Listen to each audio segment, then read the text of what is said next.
Assalamualaikum warahmatullahi wabarakatuh. Perkenalkan, kami dari kelompok 2 yang beranggotakan Delisha Ananda dengan NIM F1061201038, kemudian Khofifah Adita Parawansa dengan NIM F1061201026,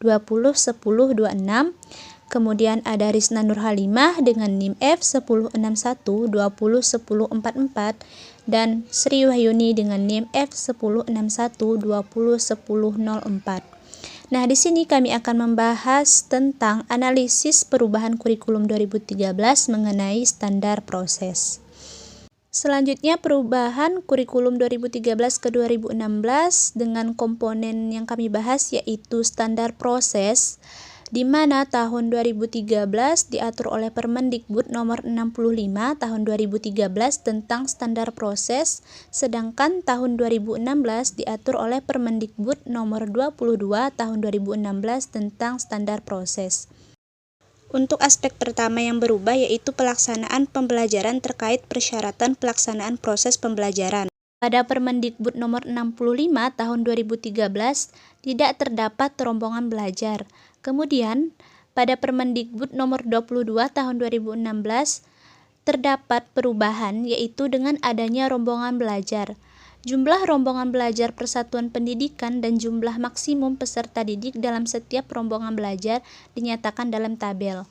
Nah, untuk satuan pendidikan SD atau MI, jumlah rombongan belajar 6-24 dengan jumlah maksimum peserta didik per rombongan belajar yaitu 28. Nah, kemudian untuk satuan pendidikan SMP atau MTS, jumlah rombongan belajarnya yaitu 3-33 dengan jumlah maksimum peserta didik per rombongan belajar yaitu 32. Selanjutnya, untuk satuan pendidikan SMA atau MA, jumlah rombongan belajar yaitu 3-36 dengan jumlah maksimum peserta didik per rombongan belajar yaitu 36. Selanjutnya yaitu satuan pendidikan SMK dengan jumlah rombongan belajar 3-72 dengan jumlah maksimum peserta didik per rombongan belajar yaitu 36. Selanjutnya, untuk satuan pendidikan SDB, jumlah rombongan belajarnya 6 dengan jumlah maksimum peserta didik per rombongan belajar yaitu 5.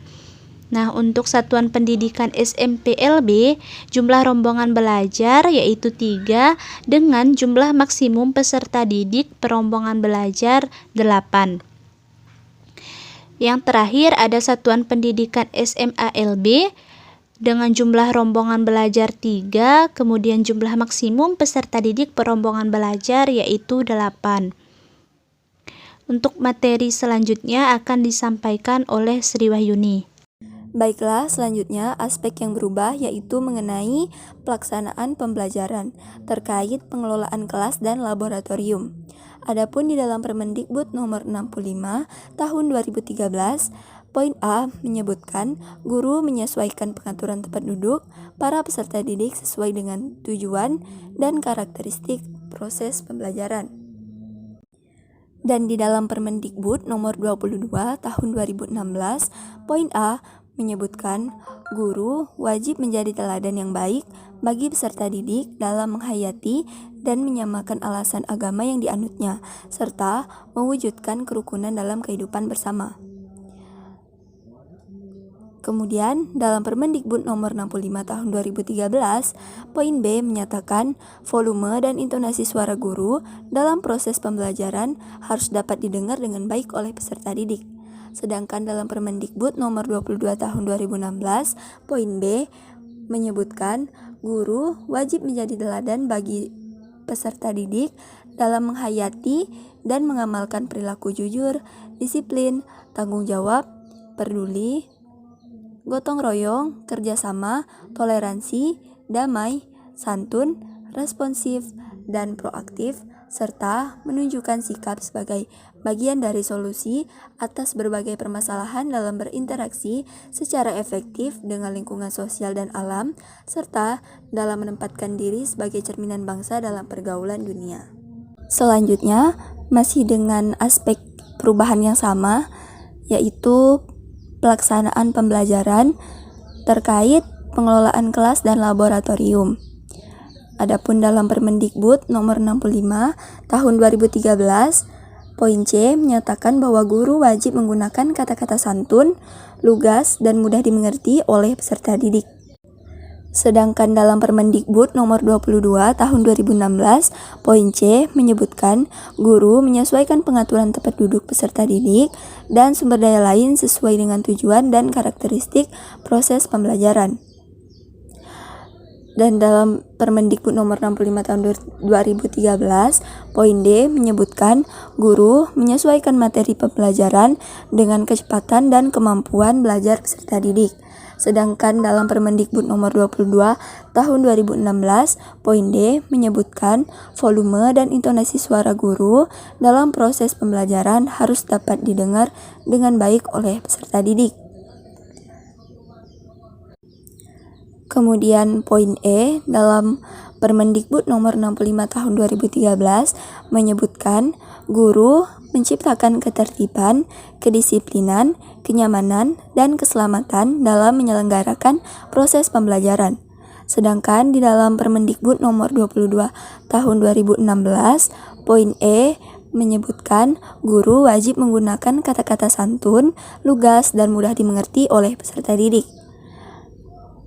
Dan dalam Permendikbud nomor 65 tahun 2013, poin F menyebutkan guru memberikan penguatan dan umpan balik terhadap respons dan hasil belajar peserta didik selama proses pembelajaran berlangsung. Kemudian dalam Permendikbud nomor 22 tahun 2016, poin F menyebutkan guru menyesuaikan materi pelajaran dengan kecepatan dan kemampuan belajar peserta didik. Permendikbud nomor 65 tahun 2013 dengan Permendikbud nomor 22 tahun 2016. Aspek yang berubah yaitu dari pelaksanaan pembelajaran atau pengelolaan kelas dan laboratorium. Permendikbud nomor 65 tahun 2013, guru mendorong dan menghargai peserta didik untuk bertanya dan mengemukakan pendapat. Guru berpakaian sopan, bersih, dan rapi. Pada tiap awal semester, guru menjelaskan kepada peserta didik silabus mata pelajaran. Dan guru memulai dan mengakhiri proses pembelajaran sesuai dengan waktu yang dijadwalkan. Berdasarkan Permendikbud nomor 22 tahun 2016, guru menciptakan ketertiban, kedisiplinan, kenyamanan, dan keselamatan dalam menyelenggarakan proses pembelajaran. Guru memberikan penguatan dan umpan balik terhadap respons dan hasil belajar peserta didik selama proses pembelajaran berlangsung.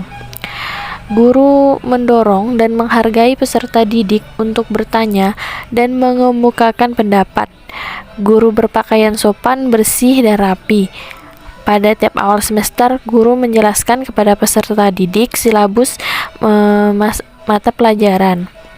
Dan guru memulai serta mengakhiri proses pembelajaran sesuai dengan waktu yang dijadwalkan. Aspek yang berubah dari penilaian proses dan hasil pembelajaran.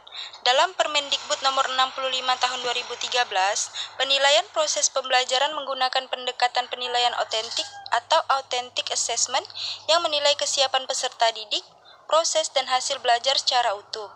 Hasil penilaian otentik digunakan guru untuk merencanakan program perbaikan atau remedial pembelajaran, pengayaan atau enrichment atau pelayanan konseling. Selain itu, hasil penilaian otentik digunakan sebagai bahan untuk memperbaiki proses pembelajaran sesuai dengan standar penilaian pendidikan. Sedangkan dalam Permendikbud nomor 22 tahun 2016, penilaian proses pembelajaran menggunakan pendekatan penilaian otentik atau authentic assessment yang menilai kesiapan peserta didik, proses, dan hasil belajar secara utuh. Hasil penilaian otentik digunakan guru untuk merencanakan program perbaikan atau remedial pembelajaran, pengayaan atau enrichment atau pelayanan konseling. Selain itu, hasil penilaian otentik digunakan sebagai bahan untuk memperbaiki proses pembelajaran sesuai dengan standar penilaian pendidikan. Baiklah, yang selanjutnya aspek yang berubah dari penilaian proses dan hasil pembelajaran yaitu dalam Permendikbud nomor 65 tahun 2013, evaluasi proses pembelajaran dilakukan saat proses pembelajaran dengan menggunakan alat diantaranya lembar pengamatan, angket sebaya, rekaman, catatan anekdot, dan refleksi. Sedangkan dalam Permendikbud nomor 22 tahun 2016, evaluasi proses pembelajaran dilakukan saat proses pembelajaran dengan menggunakan alat diantaranya lembar pengamatan, angket sebaya, rekaman, catatan anekdot, dan refleksi.